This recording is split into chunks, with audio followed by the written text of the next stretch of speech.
जो हस्तिनापुर में रहते हैं। उनकी पत्नी का नाम इरावती है। यहीं पर कथा पर विराम लगाया था ना। बड़ी सम्राट राजा है, धार्मिक राजा है, और उनके राज्य में प्यारे कोई भी दुखी नहीं रह सकता है, और ना ही उस हस्तिनापुर में कोई भी गलत कार्य कर सकता है, क्योंकि जो राजा परीक्षित हैं वो धार्मिक यानी कि धर्म के आधार पर चलने वाले हैं। किसी को वो दुखी नहीं देखना चाहते, ना वो किसी को दुखी रखते हैं।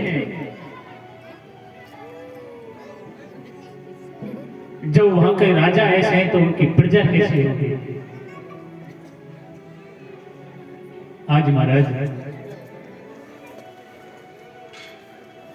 राजा परीक्षित अपने सिंहासन पर बैठे बैठे सोच रहे हैं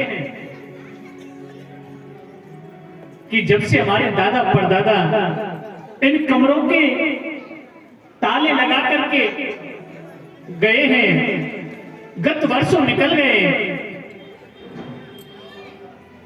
मैंने इन कमरों को कभी खोल करके नहीं देखा कि इन कमरों में क्या है। आज महाराज राजा परीक्षित ने और एक कमरे को खोला, और उस कमरे में महाराज बड़े बड़े सुंदर बड़े बड़े सम्राट राजाओं के मुकुट रखे हैं। राजा परीक्षित देख करके बड़े प्रसन्न हो गए। तभी हमारे दादा परदादा मना करते थे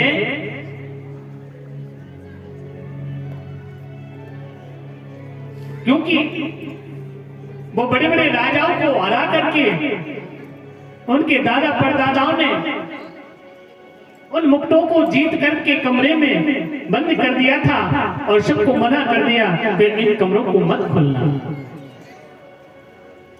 राजा परीक्षित को आज उन मुकुट को देख करके महाराज एक सुंदर मुकुट को निकाला, और निकाल करके राजा परीक्षित ने अपने सिर पर धारण करके और घोड़े पर बैठ करके आखेट खेलने के लिए, शिकार खेलने के लिए सुदूर जंगल में चले जा रहे हैं।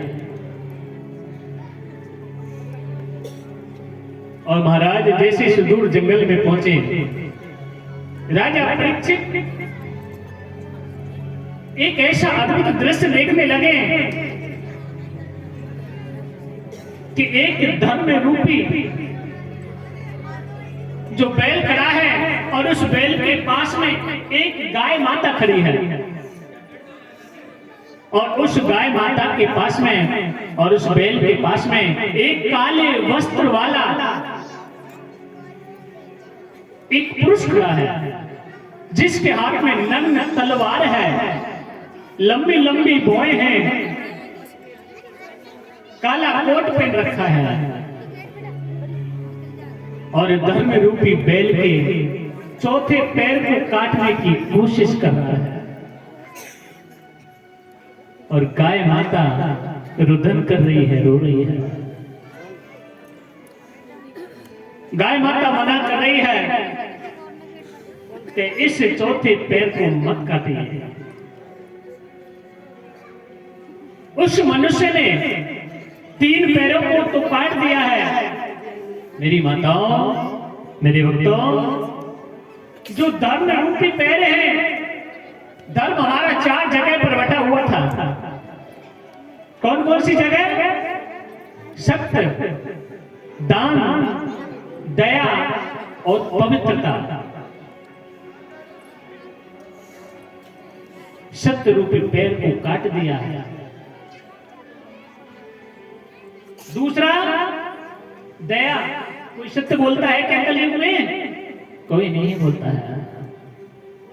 दूसरा दया। अब इंसान के प्रति कोई दया नहीं है। पुत्र अपने पिता की दया नहीं करता है,